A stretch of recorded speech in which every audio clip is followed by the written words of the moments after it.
Did Jalen Hurts just help the Baltimore Ravens in their quest to sign Lamar Jackson to a long-term extension? We talk about that, what this does for the Lamar negotiations with the Ravens. Also talk a bit about Odell Beckham Jr., the wide receiver class this year and who Baltimore could take, and a lot more coming up next year on Locked On Ravens.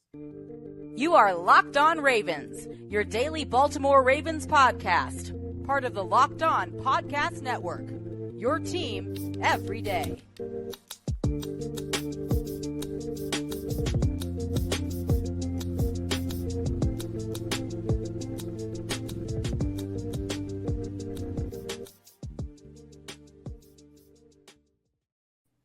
Welcome into another edition of Locked On Ravens, your daily Baltimore Ravens podcast. I'm your host, Kevin Oestreicher of Ravens Wire, here with you on this Taco Tuesday. We are free and available on all podcasting platforms, including over on YouTube. So be sure to subscribe for free, both in audio form and in video form. And here with me today on this glorious Taco Tuesday is of Exit 52 in Baltimore Beatdown, Spencer Schultz. And Spencer, we got some big news yesterday. It wasn't necessarily Ravens related, but it kind of was in a way. The Jalen Hurts deal, mega extension coming down, and I think a deal that a lot of people were talking about, Joe Burrow and Hurts and Trevor Lawrence and Justin Herbert. Hurts was the first one to fall here. Were you shocked at the deal that he got? And when you look at the particulars of it, what could it mean for the Ravens? Yeah, it was a on-market deal, and Jalen Hurts continues to float around that kind of Kyler Murray money. Ends up getting a solid chunk guaranteed and able to solidify the quarterback market a little bit. So it looks like, Joe Burrow, Justin Herbert coming up as well. Obviously, whatever's been going on with Lamar for the last couple of years. So we'll see who makes the next move between Herbert and Burrow in line. The Ravens obviously are in a little bit of a different situation at this point in time, and that situation's gone on longer. But it's good to see. I mean, Jalen Hurts coming off of a Super Bowl, Super Bowl winning performance. He put up 35 points. I mean, most times you're going to win. He led a Super Bowl game-tying drive late in the fourth quarter, a 75-yard touchdown drive. He capped off with a touchdown himself and got the Eagles in position to just need to make one stop. And, of course, Patrick Mahomes did the rest, but did well enough to potentially win that game and had a really efficient year. Did it on the ground, did it through the air, has progressed so much and has continued to be the preeminent workhorse, work ethic kind of guy that he's had a reputation as being, and gets rewarded. So the Eagles get that done, get it buttoned up, and they can move on accordingly. We just had, I believe, just saw the cap hits for Jalen Hurts over the next couple of years here from Adam Schefter. 2023, he's going to have a $6 million hit. 2024, a $13 million hit. 2025, a $21 million hit. And 2026, a $31 million hit. So definitely able to space and pace that a little bit. Works to the Eagles' advantage, having that down pat, knowing the security of your situation allows you to continue to make more advanced moves in the future. And that's kind of where, the Ravens are with Lamar Jackson. It feels like they're bogged down right now. They did make a little bit of a splash on a short-term move with Odell Beckham, but can't really leap into the future and have the long-term image of the offensive side of the football intact right now. So the Eagles got it done quick. Jalen Hurts was not a first-round pick. They didn't have the luxury of the fifth-year option to buy them time. So they opted to hammer it out, kind of like Josh Allen, who got his deal done in 2021 pretty much as soon as he was eligible. So after that third season, Josh Allen got into it. So Hurts follows suit a little bit and gets a really nice payday and is going to have that generational wealth coming off that NFC championship and a really good year. So curious to see how the Eagles continue to make moves. Howie Roseman has been a big swinger for the last couple of years here and kind of parlayed a really bad Carson Wentz contract into a really good quarterback in Jalen Hurts and another one. So it's a redemption story of many sorts, hopefully, where they pay Carson Wentz an inordinate amount of money, end up taking a huge hit, able to get their old pal Frank Reich to take the load off, give them a first round and a third round pick that they end up, using to make a tandem of A.J. Brown and Devontae Smith in domino. So it was a savvy move from Howie to get out from under that Wentz move. It was a savvy move to go pick up Hurts, who God only knows why he fell into the second round, probably because of the image of Tua Tagovailoa beating him out. But Hurts has always been a really good quarterback, always been someone who is competitive and able to play an efficient type of football. and just needed a little bit more time to figure out how to develop that in the NFL. Of course, having a really good skill set around you, especially elite, one of the best offensive lines really in modern football history, with what they've got, a couple Hall of Famers, a couple Pro Bowl caliber guys, some young guys coming up, and they've got depth behind it. So they'll have Devontae Smith, A.J. Brown, Dallas Goedert, I believe was locked up. I can't recall if he got a contract. Then they've got, Lane Johnson, Jason Kelsey's coming back. They've got some studs, Landon Dickerson, really good offensive lineman, very young. So they should have this offense for 1 to 2 more years at a minimum. And maybe a guy like Kelsey retires, whatever. But for the most part, so excited to see the Eagles are an exciting team, and it speaks to this quarterback market not being exactly what maybe people thought after the Deshaun Watson deal and coming back down to earth.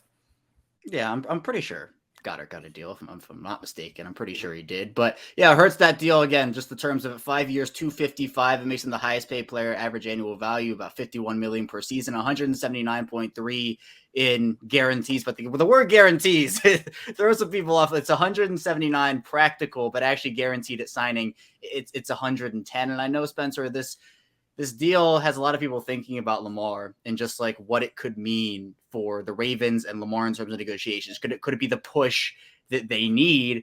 But do you feel like this helps the Ravens? Do you feel like Jalen Hurts helped the Ravens in their quest to sign Lamar? Because as we've seen now, there have been nearly 10 quarterbacks to sign contracts after Deshaun Watson got his $230 million. And I think it's almost past time to say, I think we've been saying it, that is an outlier as opposed to the start of a long-term trend. Yeah, it's tough to say. I mean, you got to be Lamar Jackson to have the answer to that question, but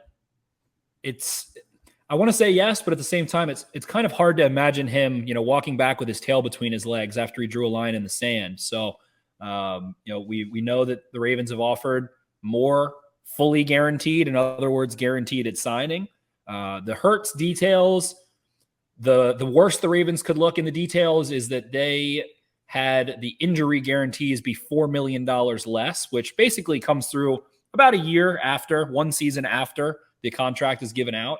I'm still a little twisted on that. I don't think some people have it right, including some Big J journalists out there.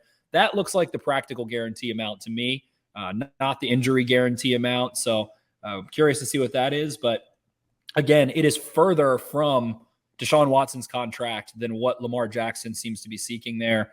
And at this point in time, the Ravens, we've heard Ian Rappaport say it. I've heard some things through the grapevine that the Ravens have basically kind of stuck with that 133 fully guaranteed amount and cut it up however he wants it. If he wants it over 3 years and that's the contract he wants, you can have it that way. If you want a longer 5-6 year deal with more money up front or more money on the back end, they've cut it up every which way. They've rearranged their origami of that contract to be a bird, to be a rhino, to be a horse, whatever. So that seems to be the plan. The more that time goes on, to me, it appears that the non-exclusive route was really giving Lamar a chance to go see if the Deshaun Watson contract was an outlier or not, if he could get something while always giving the Ravens the opportunity to match whatever that was going to be. So it was, hey, we love you. If you can get something that we can't match, that's amazing. We're happy for you, but we would love a chance to match anything. So we'll see. Josina Anderson seems to be really stuck on the idea of Jackson playing on the tag and the Ravens bumping up his salary for the year from 32.6 on the non-exclusive tag to just doing him a favor of bumping it up to what the exclusive tag would be. She said that multiple times. So to me, it seems like she's getting a lot of information from Lamar's camp. I don't think that would come from the Ravens side of the organization. So I do think, Lamar Jackson ends up playing on the franchise tag, and maybe that's his way of saying, hey, give me the exclusive amount and I'll be happy to come back, play on the tag, and reassess. We now know that Lamar has been involved in Odell Beckham. It was rumored that he was asking for him or for DeAndre Hopkins. Some people were even saying that he was asking for both as well and coming to the table then afterwards. So it seems like Lamar's gearing up for this to be the contract year. He's got the exclusive or non-exclusive kind of in mind there and wants to go prove it. Put all the injury quells in the past and hope that he's able to stay for an entire season in good health. So it's tough. It's tough to navigate. But again, I just don't really see Lamar Jackson at this point coming back saying I was wrong and with his tail between his legs and saying, oh yeah, you guys were right. This is a great oh, wait, wow, that was, market value. Just kind of seems like once you go that far, you're not really willing to come back. That's a shame if that's the case, but just kind of my read on the whole situation. Maybe it's not, but who knows? Who knows what the Ravens have pulled or continued contract wise? But I do think they're looking at this Hurts deal and feeling like they gave him a fair offer and a good offer to be a franchise player. They offered him life-changing money. It's hard to put yourself in the shoes of someone. If we're talking about a salary of $150,000 versus $250,000 and you're up for a job, you're going to want the $250,000 if you think you're worth that. But then it's a different picture when you're talking about, hundreds of millions of dollars. So, I guess Lamar just thinks, hey, I'm worth the $250,000 salary if we're making a comparison to, I guess, kind of the average business world of the average Joe. So it's a weird situation. We'll see what happens. But again, my prediction is that they end up on the franchise tag there. I think for what Baltimore has done with an non-exclusive tag, I'm 100% with you in terms of like this could be that contract here. I think you put it really well there. And so coming up in our second segment, we'll be talking a bit about if Lamar has the ball fully in his court now, if there's anything else the Ravens can do, and maybe what the structure of the deal could continue to look like as these quarterback deals continue to come out with the guaranteed money. So be sure to stay tuned. So let's dive into on Locked On Ravens. But first, this episode is brought to you by FanDuel. And grand slams, no-hitters, and double plays are back, and there's no better place to get in on the MLB action than FanDuel, America's #1 sportsbook. That's because right now, new customers can step up to the plate with no sweat first bet up to $1,000. Just go to FanDuel.com/lockedon, sign up, place your first bet, and get up to $1,000 back in bonus bets if you don't win. And you can have a ton of bets in the baseball world. Obviously, the Orioles, Adley Rutschman he's been incredible this year. So if you want to bet on Adley Rutschman and picking up where he left off with maybe a home run or maybe one of the Orioles pitchers to go over on strikeouts, although I don't know how likely that is with how not wonderful their pitching has been this year. You can also build a same game parlay with your favorite matchup of the day. So don't miss your chance to get a no sweat first bet up to $1,000 when you join FanDuel today. Just go to FanDuel.com/lockedon to sign up. FanDuel, official partner of Major League Baseball. We're back. Our second segment, Locked On Ravens. Kevin Oestreicher still here with you with Spencer Schultz of Baltimore Beatdown and Exit 52. And Spencer, I know a lot of people are talking about the Hurts deal in terms of, well, the deal that the Ravens offered Lamar versus the deal that the Eagles ended up getting Hurts for. Do you think there's anything else at this point that the Ravens can do, or do you feel like this is fully in Lamar's court now? It's going to be up to him, and as you kind of talked about, the franchise tag is the contract year for him. That's what he decides, and that's that. I'm not sure what else the Ravens can do. It doesn't seem like it's a couple million in difference between what Jackson wants and what the Ravens want. I don't think that they can say, okay, we went from 133 and 175 up to 200. Well, here's 145 and 190 and 210. It just doesn't feel like it's a small difference. It feels like Lamar Jackson went to the NFLPA to advise him, and they sold him on the dream of, yep, Deshaun Watson got the fully guaranteed deal. This is the new normal. You are worth that. You're an MVP. He's not. This should be what all players get, and you can be a part of that, and you can be the pioneer, and you can get hoisted up on everyone's shoulders and walk through the town square, chanting your name. So that hasn't happened. I don't think it's going to happen. I think that the Cleveland Browns drew a lot of ire for what that was. I find great irony when people get into, well, why are you backing the billionaires? Well, it's like 100 millionaires versus billionaires. I mean, what is the big difference here? So fully guaranteed deals would be a great thing for the players. Absolutely. But I think they're doing pretty darn well as they are. They'll continue to use that as a negotiating chip. They'll continue to strive towards it. The offers that Lamar Jackson were made, I mean, $175 million guaranteed for injury on a $250 million contract is well over half. So I think the Ravens are just kind of trying not to burn bridges with him and letting him test waters and see how other situations play out, like we just saw Hurts play out. And from there, they can reassess and hope that Jackson is willing to come together with them and figure out what he wants or what is needed. And the thing we've heard Eric DeCosta kind of say a couple times that slips in, but to me it speaks volumes in press conferences, is it takes two to tango. It feels like maybe Jackson was like, all right, I don't need an agent. I'll just kind of sit back, do my thing, and I'll get the deal I want. The right deal will fall in my lap. And that hasn't happened. It's not going to happen. It's going to take two to tango. And the Ravens are needing some sort of feedback He requested a trade, but then is with Odell Beckham and FaceTiming with Odell Beckham. We've seen other players request trades and then have it, more as a tactic than as an actual trade request. So I don't know what there can be to reconcile at this point. I just find it a little ironic that, it's tough when you, like we talked about Jalen Hurts cap hits in a sport that has a salary cap. Signing the long-term deal opens up the flexibility. If Jackson were to sign that deal, it would allow the Ravens at least at a bare minimum another $12, $13, $14 million in cap space, and they could probably easily absorb, not probably, they could easily absorb DeAndre Hopkins' cap hit or a similar weapon for him. They could restructure several of their higher-paid players quite easily and go get another piece to go be like the Eagles or be like the Bengals that have these high-powered offenses. So the Ravens have shown the willingness to go try and do that with Odell Beckham. And at the same time, it's kind of like one hand tied behind your back. So I don't know what the resolution is, but I do think Jackson ends up playing on some version of a franchise tag or a one-year contract this year. And lo and behold, we'll go from there. And if Burrow and Herbert are able to navigate something into Jackson getting paid more than either of those guys or in that ballpark, and maybe that satisfies him and moving slightly closer, then so be it. But it's a lot of speculation. And again, tough to navigate without Lamar Jackson's input. Yeah. And do you think, you mentioned Burrow and Herbert and even, going a little further to Trevor Lawrence, do you feel like he might be waiting to see what a guy like Hurts got or a guy like Burrow, Herbert, even Trevor Lawrence gets? Do you think that was maybe in his factoring decisions as to maybe he wants to wait it out and see if one of those guys gets close to or fully guaranteed contract to maybe help his situation? I definitely think it plays a part. It's tough to know how much. He could simply just think I'm better than that. I'm worth more than that. He could just still be holding on to that thought that, hey, Deshaun Watson is the number one deal. I deserve the number one deal. So I think it definitely plays a factor. How much of one, it's hard to say.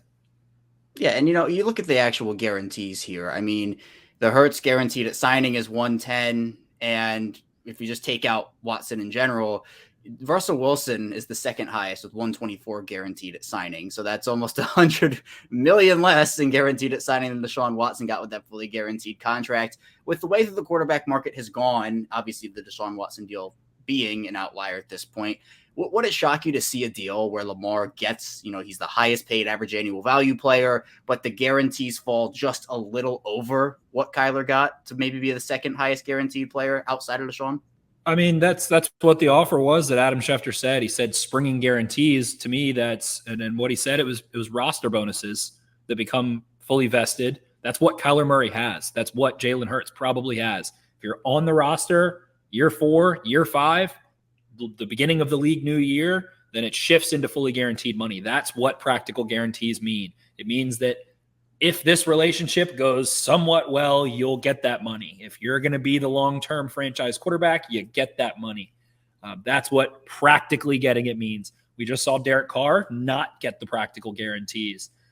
So to me, I think the Ravens already went in above that. And again, I just don't think it's a small amount. I don't think it's a couple million over this guy. I think if it was, it would already be done. I think the Ravens would be willing to make that leap. And again, I think that's what the non-exclusive tag says. It says we will match anything in this world. If you can draw it up, we will match it. If it goes way closer to Deshaun Watson, then we can't. And again, we love you. We're happy to take 2 first-round picks and let you go do your thing. So I don't think that's the issue at this point. But again, hard to say without Lamar Jackson in the room. Right. And I think when talking about the money is one thing, like obviously I think that is mostly where this is for Lamar, but how much do you think the Odell signing helps? I mean, you talked about how he went to say, oh, well, I want Odell or I want DeAndre Hopkins. Do you think that's an actual like big shift for him? Or do you feel like this is definitely like, it's going to be the money. If it's not the money, he's not going to be back. I think the Ravens have showed, they'll take his input and try and conjure up what's needed to do it. And this time it sounds like it was directly an Odell. It was not, get me a better offensive line. Okay, they drafted a center. Okay, they got a good right tackle. It was, I want Odell Beckham or DeAndre Hopkins. So they went and made it happen. So that is compromise. That is a willingness to take in input. That is doing what it takes to make someone feel respected and loved and all that good stuff and that kind of relationship. So, they offered him a ton of money and got him the player he asked for. And I think it softens things for sure. It wasn't, you can just tell that there's not like a clear cut division between the two parties. It's, you asked for this, we'll see if we can make it happen. We'll put a lot of effort towards it. And this time they were willing to go up and up and up on Odell until it was no other option for Odell to sign, but in Baltimore. So I think it shows that they don't have a severed relationship, and that maybe that trade request was a little bit of, I'm serious, I want to go to another team, somebody make an offer, give me the offer sheet. So I don't think it hurts at all. No, I don't think so either. And coming up on our final segment, we'll talk a bit about Odell, get into what he said at his press conference, and also if the Ravens could still invest a wide receiver in the first round. So be sure to stay tuned. Still a lot to get into here on Locked On Ravens. We're back rounding out Locked On Ravens, our final segment here with Spencer Schultz, Vice 52 and Baltimore Beatdown. I am still Kevin Ostreicher. Did not go anywhere here. And Spencer, Odell, it's obviously a huge signing, really exciting for a lot of people. Had his introductory press conference on Thursday. We holding up the number 3, and poor James Prochet getting the brunt of Ravens Twitter saying he switches to number 10, and all of a sudden everybody's saying, well, he's gonna have to switch again when DeAndre Hopkins comes in. So the DeAndre Hopkins conversation is another one. But did you like what he had to say at his press conference? I was very impressed with what he had to say. A very good first impression to me. I mean, what stuck out to you in terms of Odell and what he had to say? Definitely. To me, what stuck out is that, he feels like he's at a point in his life where he's ready to just feel like it's about football and put everything behind him. And, I think that he's had some very light off the field drama, so to speak, or whatever, the airplane incident earlier this year or whatever, but someone who loves the game and has definitely dedicated himself so much to it. And you can constantly see the work that he puts in. Talked about what it was like, playing with probably what sounds like a partially torn ACL, saying you don't have an ACL, and then making it through the season before catching a touchdown in the Super Bowl. And then he said that the Rams team physician said, you don't have an ACL. We can redo your surgery. And then he just plays on through it, and it finally falls apart. And to be able to get back to this point and get paid again was definitely huge for him. And for someone to say, we don't care about that, we don't need you to prove anything, we're willing to give you enough to make you feel the love and feel like this is the right place. And hopefully the way they set up the contract, that they hopefully want to have him back again, because if not, then they're going to be paying $11 million for him next year if they don't have him, with or without him. So he talked about a couple interesting things, just feeling the love throughout. And the relationship with Todd Monken, I think, was something that ends up flaring up. That's a little under the radar, interesting aspect that they were together in Cleveland. And he referred to the fact that Monken and him were among the parties that were trying to really work things out in a dysfunctional situation and identify how they could win football games. And seemed like there was a good thing there. Then when you go back to Todd Monken's introductory press conference, he starts talking about Odell. So I think those guys, think lightly of each other in a loving way in some sort. And it just sounds like it was a right place, right fit. To me, the biggest thing is just you could feel the presence of him there and the image that he portrays and how big of a viral sensation he is and how many followers he has and how many eyes were on his press conference and those kinds of things. And the Ravens, have a really talented player in Mark Andrews, and, J.K. Dobbins was a really big name player at Ohio State. But it's been the Lamar Jackson show, and Odell Beckham is going to go in that stadium. He's going to put his jersey on, and eyes are going to be on him. It's going to be a different presence than what the Ravens have had. It kind of reminds me of Steve Smith and kind of the tone that Steve Smith had. A little bit different. Steve Smith felt like he was slighted by Carolina. He wanted to be a Panther for life. He was there for so long, and he's such a stable core member of that franchise, especially in its early goings in Carolina. Beckham's a little different, coming back from the injury, but where they are in life, it just really felt like a classic Ravens signing, especially maybe a little bit more so from the Ozzie days. But the Ravens also going and getting Marcus Peters when he didn't feel the love and bringing him in. And Marcus Peters has been nothing but sunshine and rainbows about his relationship with the Ravens and kind of that third contract. Odell's going to be 31 this year, which is very ironic. I think a lot of people were super happy with the signing of Odell Beckham, but people have not been happy when Ravens signed 30-year-old receivers in the past. So again, it is different, but it was just felt like a grown man, felt like a father, felt like someone who wants to bring, he is aware of the magnitude that he carries. He's used to it. He was in New York City as a young millionaire exploding onto the scene. Now he's in Baltimore and can just calm down, play football. He talked about being the most popular player, and he's used to it. He's just calm and confident at this point and still feels a chip on his shoulder. I think the overtone for me is that he was supposed to be a Hall of Famer year 2, year 3. He was looking like someone that was going to be a top 5 receiver all time potentially. And injuries, he ends up in Cleveland, which didn't work out. A couple of things, derailed that. But this could be, who knows if we'll be playing in 2-3 years, but this could be his last bastion of the ability to contribute to his legacy, to have another good year, to be in the playoffs again, to propel a team forward and carry that legacy forward. So I think that's what spoke to me is kind of that air of, wanting to continue on as much as he can as he gets into his 30s.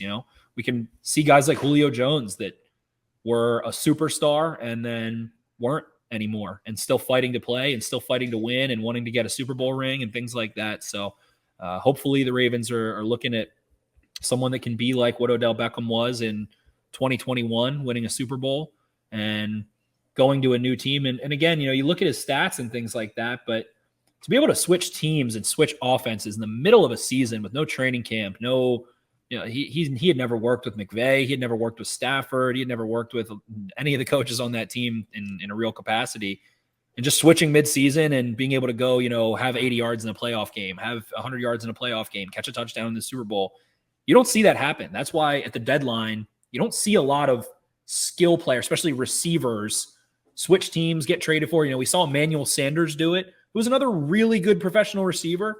So people are like, he only averaged 45 yards a game. But, go watch a highlight tape of what he was doing on the Rams. He was still making huge plays for them down the stretch. And I don't know that I don't think they get to that Super Bowl or win that Super Bowl without him. He made plays in that playoff run. So if his knee holds up, he's ready to go. If not, then, the Ravens did what Lamar wanted and took a swing and brought a star into the room, which many fans want. So it's what people have asked for in many capacities. Yeah, definitely a risk. Again, you classify it as an overpay, but I think a necessary one. And it doesn't make it a bad move, even though they did that. And at the same time, you mentioned it. He is a polarizing figure. You walk into the room and you're like, whoa, this is Odell Beckham. And you talked about it with Lamar. Odell is another one of those huge figures. So now you have multiple stars on that offense.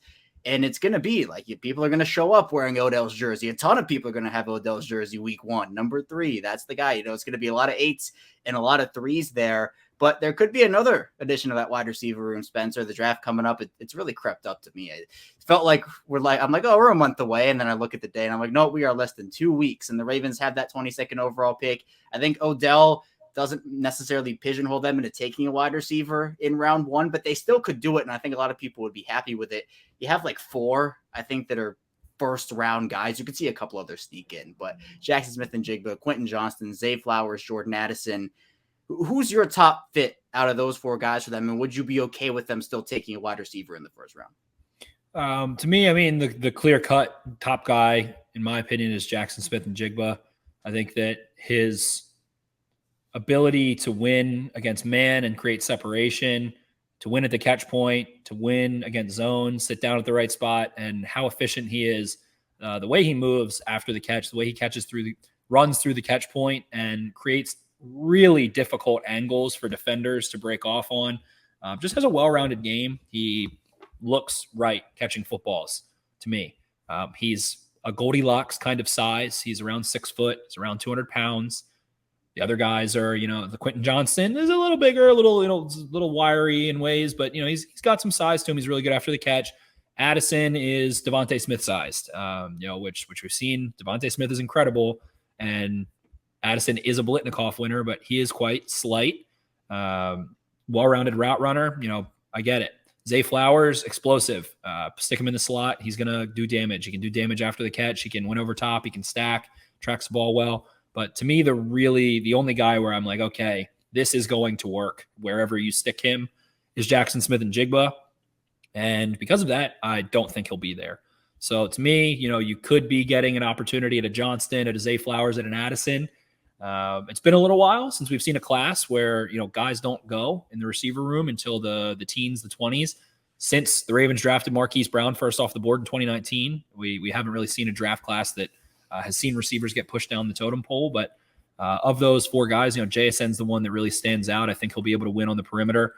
He shows the release package and the savvy and the physicality required.